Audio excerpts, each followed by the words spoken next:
Hai semua, selamat pagi dan semangat pagi.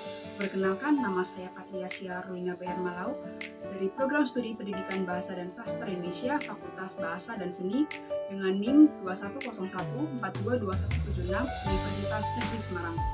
Perkenalkan, nama saya Naura Azifah Zetayunia dengan NIM 2101422182. Saya dari Prodi Pendidikan Bahasa dan Sastra Indonesia, Fakultas Bahasa dan Seni. Perkenalkan, nama saya Tera Chandika Chandra Satiti dengan NIM 2101422183, Prodi Pendidikan Bahasa dan Sastra Indonesia.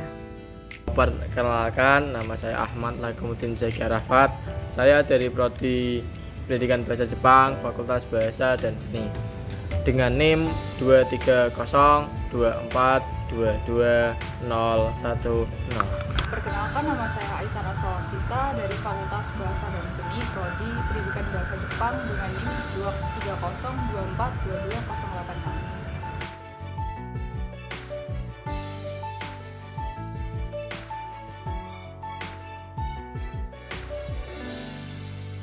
Maksud dari pengertian bahasa Indonesia sebagai bahasa nasional atau bahasa resmi merupakan bahasa Indonesia secara nasional tidak terikat dalam penggunaannya dan penyesuaian dengan kaidah dasar. Lain hal, bahasa resmi ialah penggunaan bahasa dalam berkomunikasi secara resmi, seperti perundang-undangan dan surat menyurat dinas. Maka, penggunaan bahasa Indonesia secara resmi harus sesuai dengan kaidah, tertib, cermat, dan masuk akal. Penggunaan bahasa Indonesia harus lengkap dan baku. Baku atau tidaknya bahasa Indonesia diukur oleh aturan kebahasaan dan logika penggunaan. Penggunaan bahasa Indonesia secara non-resmi, santai, dan bebas mementingkan makna dalam penyampaiannya dan pergaulan sehari-hari antar warga.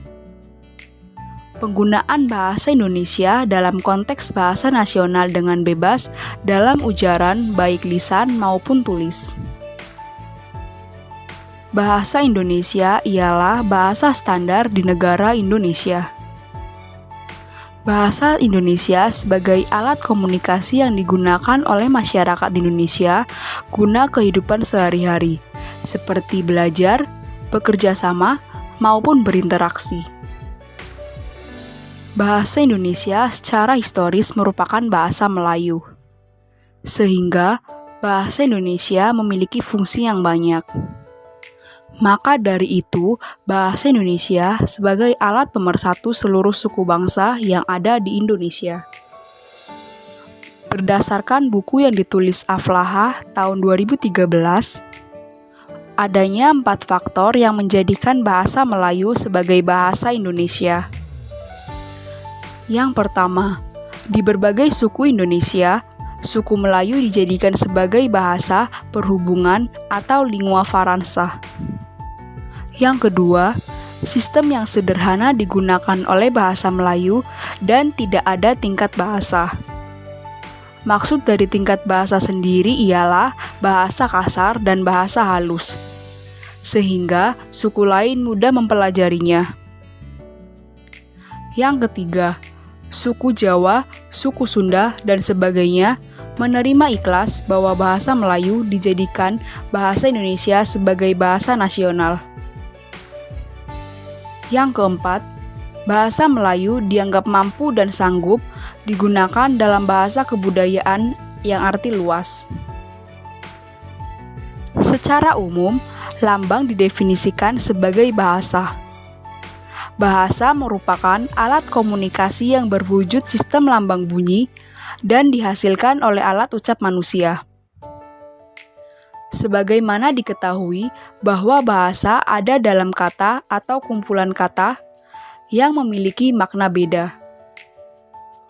Hubungan abstrak antar kata dijadikan sebagai lambang yang memiliki objek atau konsep dan diwakili kumpulan kata atau kosakata oleh ahli bahasa dan menyusunnya secara alfabetis atau diurutkan sesuai abjad dilengkapi penjelasan arti. Selanjutnya, membukukan sebagai kamus atau leksikon. Dalam studi sosiolinguistik, mengartikan bahasa sebagai sistem lambang yang memiliki bunyi, produktif, dinamis, beragam, manusiawi, dan arbitrer. Maksud dari arbitrer ialah manasuka, yang artinya tidak adanya hubungan wajib antar lambang dengan yang dilambangkan. Menurut para ahli, seperti Sudaryono mengartikan bahasa sebagai sarana komunikasi yang efektif. Meskipun tidak sempurna, ketidaksempurnaan bahasa dijadikan kesalahpahaman yang terjadi ketika berkomunikasi. Menurut Keraf dalam Smart Pradipa 2005, bahwa bahasa memiliki dua pengertian. Ialah bahasa dijadikan sebagai alat komunikasi antar anggota masyarakat yang berwujud simbol bunyi yang dihasilkan oleh alat ucap manusia. Bahasa sebagai sistem komunikasi yang menggunakan simbol-simbol vokal atau bunyi ujaran dan bersifat arbitrer atau manasuka, ialah tidak adanya hubungan wajib antar lambang dengan yang dilambangkan.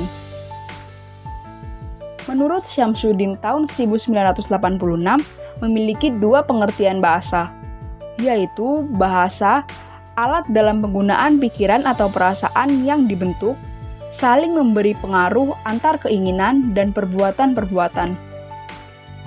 Hal lainnya bahwa bahasa ialah tanda yang jelas dari pribadi, baik maupun buruk. Maksud dari itu ialah bahwa tanda jelas berasal dari keluarga, bangsa, dan budi kemanusiaan. Menurut Wibowo tahun 2001 mengartikan bahwa bahasa ialah sistem simbol bunyi yang bermakna dan berartikulasi yang dihasilkan oleh alat ucap manusia dan bersifat arbitrer atau konvensional. Digunakan sebagai alat komunikasi oleh sekelompok manusia yang mengeluarkan perasaan dan pikiran. Sehingga dapat diartikan bahwa bahasa Indonesia sebagai penunjang berkomunikasi, tegur sapa dengan satu sama lain yang baik menuju benar. Penggunaan bahasa Indonesia menyesuaikan kondisi dan tempat, yakni bahasa nasional maupun bahasa resmi. Fungsi bahasa Indonesia. Fungsi bahasa yang utama adalah sebagai alat untuk berkomunikasi di dalam kehidupan manusia bermasyarakat. Untuk berkomunikasi sendiri sebenarnya dapat dilakukan dengan cara lain maupun menggunakan alat lain. Misalnya dengan tanda-tanda, dengan gambar, maupun dengan isyarat. Selain itu, bahasa merupakan alat komunikasi yang paling sempurna. Salah satunya yaitu bahasa Indonesia yang berkedudukan sebagai bahasa nasional dan sebagai bahasa negara. Fungsi bahasa Indonesia menurut Suharta dan kawan-kawan pada tahun 2015 dibagi menjadi dua, yaitu dalam kedudukannya sebagai bahasa nasional dan dalam kedudukannya sebagai bahasa negara. Yang pertama, fungsi bahasa Indonesia dalam kedudukannya sebagai bahasa nasional. Yang pertama, sebagai lambang kebanggaan nasional. Yang kedua, sebagai lambang identitas nasional. Yang ketiga, sebagai alat pemersatu berbagai masyarakat dari berbeda-beda latar belakang sosial budayanya maupun bahasanya. Dan yang keempat, sebagai alat penghubung antar budaya dan antar daerah. Yang kedua, fungsi bahasa Indonesia dalam kedudukannya sebagai negara. Yang pertama, sebagai bahasa resmi kenegaraan. Yang kedua, sebagai bahasa pengantar resmi di lembaga-lembaga pendidikan. Yang ketiga, sebagai bahasa resmi di dalam penghubungan pada tingkat nasional untuk kepentingan perencanaan dan pelaksanaan pembangunan serta pemerintah. Dan yang keempat, sebagai bahasa resmi di dalam pembangunan kebudayaan dan pemanfaatan ilmu pengetahuan serta teknologi modern. Selanjutnya, dalam literatur bahasa, para ahli merumuskan fungsi bahasa secara umum. Yang pertama, bahasa sebagai alat ekspresi diri. Yang kedua, bahasa sebagai alat komunikasi. Yang ketiga, bahasa sebagai alat integrasi dan adaptasi sosial. Yang keempat, bahasa sebagai alat kontrol sosial. Yang pertama, bahasa sebagai alat ekspresi diri. Ekspresi diri berarti mengungkapkan segala hal yang dirasakan oleh pikiran maupun perasaan manusia. Bahasa menyatakan segala sesuatu yang digunakan oleh manusia sebagai media untuk membebaskan diri dari persoalan-persoalan dan tekanan-tekanan yang ada di dalam hidupnya. Bahasa dapat mendorong manusia untuk mengekspresikan dirinya agar menarik perhatian orang lain. Oleh karena itu, bahasa digunakan sebagai alat untuk mencari perhatian orang lain terhadap hal-hal yang dirasakan oleh penutur.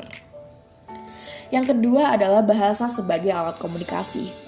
Bahasa sebagai alat komunikasi merupakan fungsi bahasa yang bersifat intrapersonal. Karena bahasa digunakan sebagai alat untuk bertukar pikiran dan perasaan antar manusia. Di dalam kehidupan sehari-hari, tentunya manusia tidak akan lepas dari kegiatan komunikasi dengan media bahasa. Dengan begitu, manusia dapat menciptakan kerjasama dengan sesama warga. Yang ketiga adalah bahasa sebagai alat integrasi dan adaptasi sosial. Dalam kehidupan manusia, selalu membutuhkan eksistensi untuk diterima dan diakui oleh masyarakatnya. Dalam pembentukan eksistensi itulah, manusia akan melakukan integrasi dan adaptasi dengan menggunakan bahasa sebagai perantaranya. Di dalam proses ini, bahasa seorang anggota masyarakat akan mengenal dan mempelajari segala hal, salah satunya yaitu adat istiadat, tingkah laku, maupun tata krama di dalam masyarakat. Oleh karena itu, secara sosial kolektif, bahasa mempunyai peran penting sebagai media untuk membentuk keharmonisan kehidupan masyarakat dalam proses integrasi dan adaptasi sosial. Yang keempat adalah bahasa sebagai alat kontrol sosial. Bahasa akan dimobilisasi oleh seseorang sebagai usaha untuk mempengaruhi pikiran dan tindakan manusia. Hampir setiap hari kegiatan kontrol sosial itu akan terjadi di dalam masyarakat. Contohnya, kepala desa yang memberikan penerangan maupun penyuluhan kepada warganya. Nah, kepala desa itu memerlukan kemampuan penggunaan bahasa yang baik dan komunikatif agar seseorang bisa terpengaruhi pikiran dan tindakan kepala desanya dan sesuai dengan yang diharapkannya. Berdasarkan uraian yang tadi saya sampaikan, dapat disimpulkan bahwa bahasa berfungsi sebagai alat komunikasi yang digunakan oleh segenap masyarakat untuk mengekspresikan diri, untuk mengadakan integrasi ataupun adaptasi sosial, dan untuk mengadakan kontrol sosial. Selanjutnya, fungsi bahasa menurut ahli Sumiati Budiman pada tahun 1987 dapat dibedakan berdasarkan tujuan. Yang pertama berdasarkan fungsi praktis. Bahasa digunakan sebagai komunikasi dan interaksi antar anggota masyarakat dalam pergaulan hidup sehari-hari. Yang kedua, berdasarkan fungsi kultural. Bahasa digunakan sebagai alat untuk menyimpan, menyebarkan, dan mengembangkan kebudayaan. Yang ketiga, sebagai fungsi artistik. Bahasa digunakan sebagai alat untuk menyampaikan rasa estetis atau rasa keindahan manusia melalui seni sastra. Yang keempat, ada fungsi edukatif. Bahasa digunakan sebagai alat menyampaikan maupun mengembangkan ilmu pengetahuan dan teknologi. Dan yang terakhir, berdasarkan fungsi politis. Bahasa digunakan sebagai alat untuk memusatkan bangsa dan untuk menyelenggarakan administrasi pemerintahan. Peran bahasa Indonesia. Berdasarkan pengertiannya, bahasa termasuk sistem perlambang yang dipakai secara timbal balik dan dibentuk atas unsur-unsur bunyi ucapan manusia. Hal ini diungkapkan dalam buku Khazanah Antropologi 2009, terbitan Pusat Pembukuan Departemen Pendidikan Nasional. Bahasa juga merupakan bagian dari kemampuan manusia yang paling dasar, sekaligus menjadi ciri utama spesies Homo sapiens. Peran bahasa Indonesia adalah sebagai alat pemersatu bangsa Indonesia. dari Sabang sampai Merauke yang menyatukan berbagai suku yang berada di Indonesia. Dengan demikian, sekiranya dapat dikatakan pula bahwa bahasa Indonesia merupakan salah satu aspek yang memiliki pengaruh terhadap kondisi sosial maupun politik bangsa Indonesia. Dalam aspek kehidupan sosial, bahasa Indonesia juga memiliki peranan yang sangat vital dalam rangka menyelesaikan persoalan-persoalan sosial masyarakat. Di bahasa ini kita sering dihadapkan dengan masalah-masalah sosial. Perbedaan suku, ras, golongan, dan agama sering menjadi pemicu terjadinya pertikaian ataupun hanya karena kesalahpahaman semata. Adapun bahasa Indonesia sebagai alat pemersatu bangsa merupakan salah satu solusi yang cukup efektif untuk menyelesaikan beberapa masalah sosial. Di bahasa ini, hal tersebut karena bahasa Indonesia dapat digunakan sebagai alat kontrol sosial sesuai dengan fungsi bahasa itu sendiri. Dalam hal ini, bahasa merupakan alat yang dipergunakan dalam usaha mempengaruhi tingkah laku dan tindak tanduk orang lain karena bahasa memang pada dasarnya mampu mempengaruhi sikap seseorang dan juga mempunyai relasi dengan proses-proses sosialisasi masyarakat. Oleh karena itu, bahasa Indonesia merupakan salah satu solusi yang cukup efektif dalam menyelesaikan masalah-masalah sosial dan politik yang sekiranya sering kita temui dalam kehidupan berbangsa dan bernegara.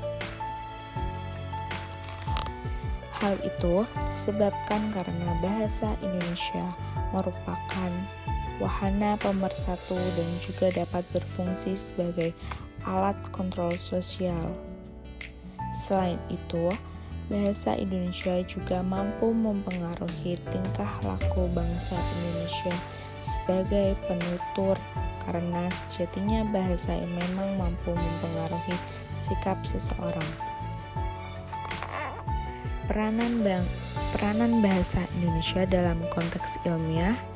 Dalam tulisan ilmiah, bahasa sering diartikan sebagai tulisan yang mengungkapkan buah pikiran sebagai hasil dari pengamatan, tinjauan, penelitian yang seksama dalam bidang ilmu pengetahuan tertentu. Menurut metode tertentu, dengan sistematika penulisan tertentu, serta isi, fakta, dan kebenarannya dapat dibuktikan dan dapat dipertanggungjawabkan. Bentuk-bentuk karangan ilmiah identik dengan jenis karangan ilmiah yaitu makalah, laporan praktik kerja, kertas kerja, skripsi, tesis, dan disertasi. Dalam penulisan ilmiah, bahasa merupakan hal yang terpenting. Untuk itu, kita harus sebaik mungkin menggunakannya, antara lain yang pertama, dalam hal penggunaan ejaan, yang kedua, dalam hal penulisan kata, yang ketiga, dalam penggunaan partikel lah, kah, tah, dan pun. Yang keempat, dalam hal pemakaian ragam bahasa.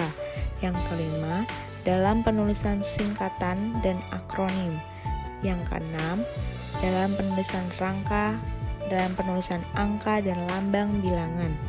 Yang ketujuh, dalam pemakaian tanda baca. Yang delapan, dalam pemakaian imbuhan awalan dan akhiran. Selain harus memperhatikan faktor kebahasaan, kita harus memperhatikan ketepatan kata yang mengandung gagasan atau ide yang kita sampaikan. Kemudian, kesesuaian kata dengan situasi bicara dan kondisi pendengar atau pembaca. Ada juga 3 faktor yang menunjukkan peran bahasa dalam perkembangan budaya. Yang pertama, bahasa sebagai unsur budaya. Yang kedua, bahasa sebagai penanda stratifikasi sosial. Yang ketiga, bahasa sebagai simbol budaya suku bangsa. Ragam bahasa Indonesia. Ragam bahasa Indonesia merupakan variasi bahasa menurut pemakaian yang berbeda-beda menurut topik yang dibicarakan, menurut hubungan pembicara, kawan bicara, orang yang dibicarakan, serta menurut medium pembicara. Hal tersebut diutarakan oleh Batman pada tahun 1990. Ada pakar lain yang mengutarakan apa itu ragam bahasa Indonesia. Sehubungan dengan pemakaian bahasa Indonesia, timbul 2 masalah pokok, yaitu penggunaan bahasa baku dan tidak baku. Itu merupakan ragam bahasa menurut Dendi Sugono pada tahun 1999. Dalam situasi resmi, seperti di sekolah, kantor, atau di pertemuan resmi, digunakan bahasa baku. Dan sebaliknya, dalam situasi tak resmi, seperti di rumah, di taman, di pasar, kita tidak dituntut untuk menggunakan bahasa baku. Fishmanet pun unjuk bicara apa itu ragam bahasa pada tahun 1968. Menurutnya, suatu ragam bahasa, terutama ragam bahasa jurnalistik dan hukum, tidak tertutup kemungkinan untuk menggunakan bentuk kosakata ragam bahasa baku agar dapat menjadi anutan bagi masyarakat pengguna bahasa Indonesia. Dalam hal ini, yang perlu diperhatikan adalah kaidah tentang norma yang berlaku yang berkaitan dengan latar belakang pembicaraan, atau bisa kita sebut situasi pembicara,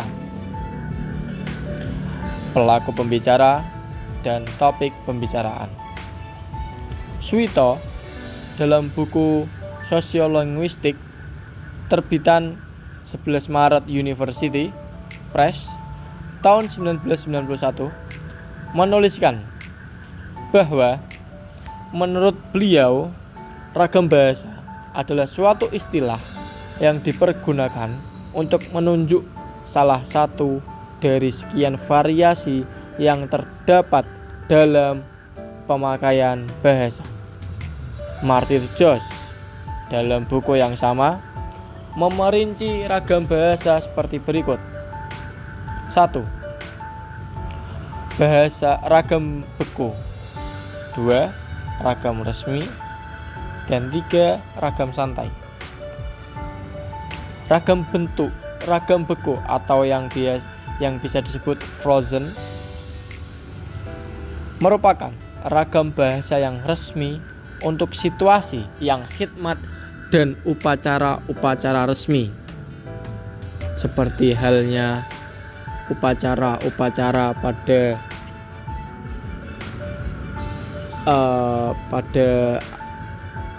religi.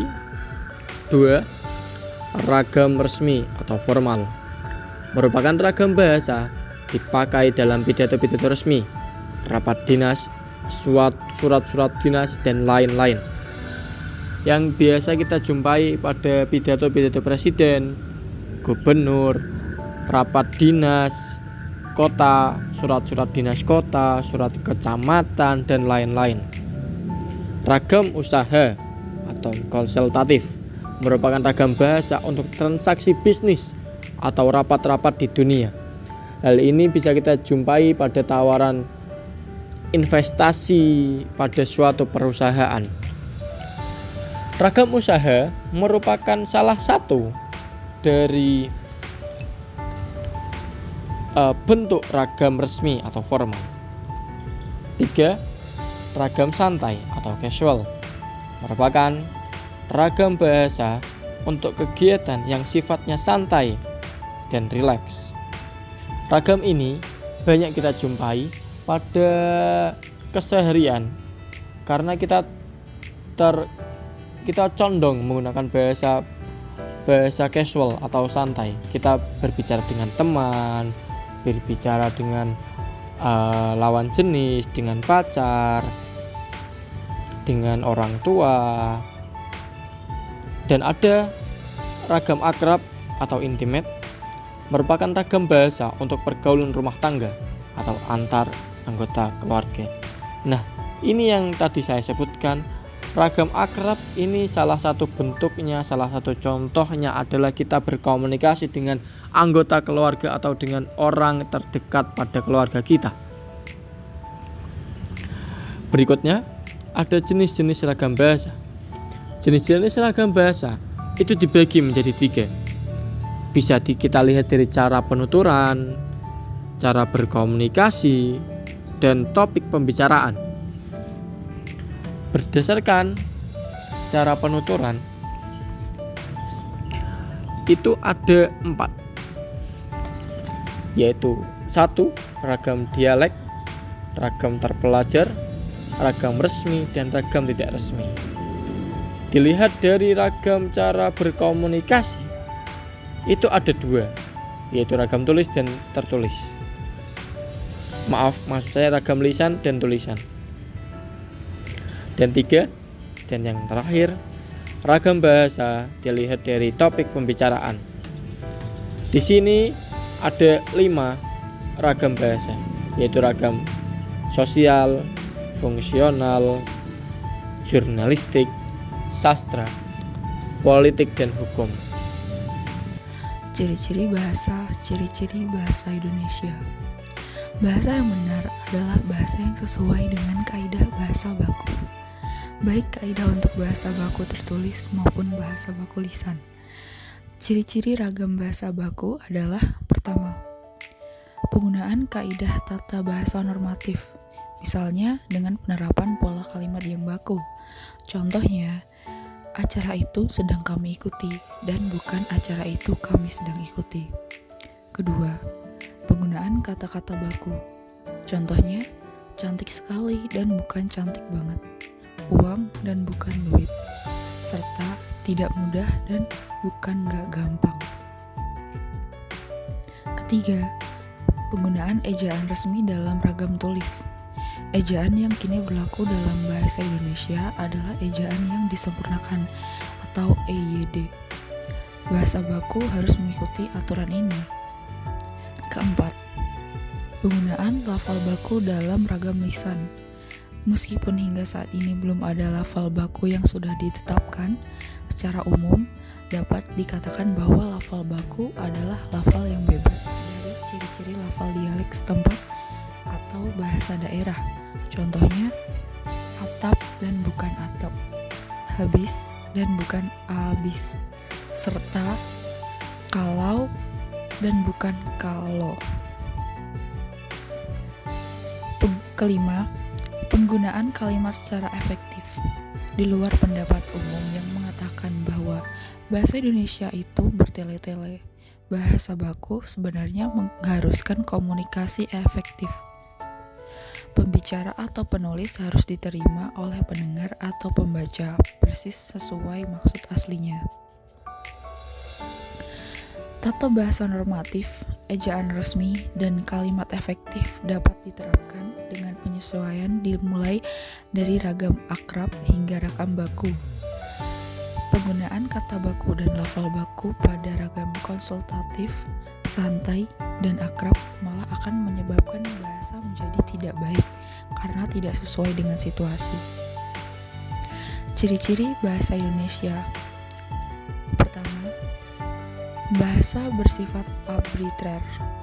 Bahasa bersifat arbitrer artinya hubungan antara lambang dengan yang dilambangkan tidak bersifat wajib, bisa berubah dan tidak dapat dijelaskan mengapa lambang tersebut mengkonsepi makna tertentu.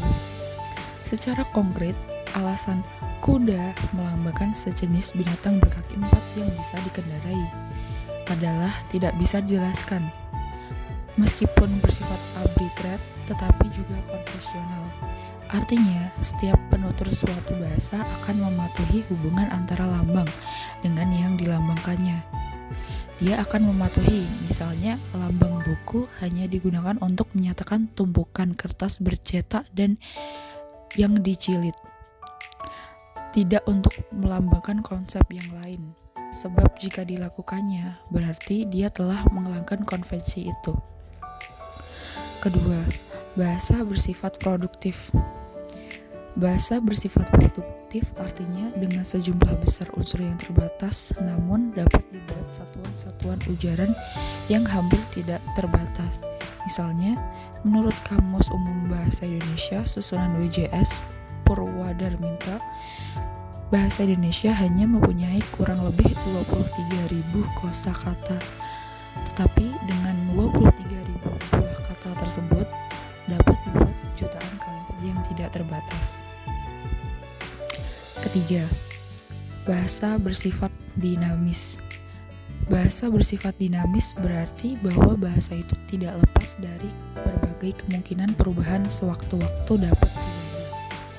Perubahan itu dapat terjadi pada tataran apa saja, fonologis, morfologis, sintaksis, semantik, dan leksikon. Pada setiap waktu mungkin saja terdapat kosakata baru yang muncul, tapi juga ada kosakata lama yang tenggelam, tidak digunakan lagi. Keempat, bahasa bersifat beragam. Meskipun bahasa mempunyai kaidah atau pola tertentu yang sama, namun karena bahasa itu digunakan oleh penutur yang heterogen, ia mempunyai latar belakang sosial dan kebiasaan yang berbeda, maka bahasa itu menjadi beragam, baik dalam tataran fonologis, morfologis, sintaksis, maupun tataran leksikon. Bahasa Jawa yang digunakan di Surabaya berbeda dengan bahasa yang digunakan di Yogyakarta. Begitu juga bahasa Arab yang digunakan di Mesir berbeda dengan yang digunakan di Arab Saudi. Kelima, bahasa bersifat manusiawi. Bahasa sebagai alat komunikasi verbal hanya dimiliki oleh manusia. Hewan tidak mempunyai bahasa. Yang dimiliki hewan sebagai alat komunikasi berupa bunyi atau gerak isyarat, tidak bersifat produktif dan dinamis. Manusia dalam menguasai bahasa bukanlah secara instinktif atau naluriah, tetapi dengan cara belajar. Hewan tidak mampu untuk mempelajari bahasa manusia. Oleh karena itu, dikatakan bahwa bahasa itu bersifat manusiawi. Selanjutnya, sistematik. Bahasa itu tersusun secara teratur dan mempunyai arti. Kata-kata yang tersusun itu menjadi frasa. Bila frasa itu digabung dengan kata lain akan menjadi klausa.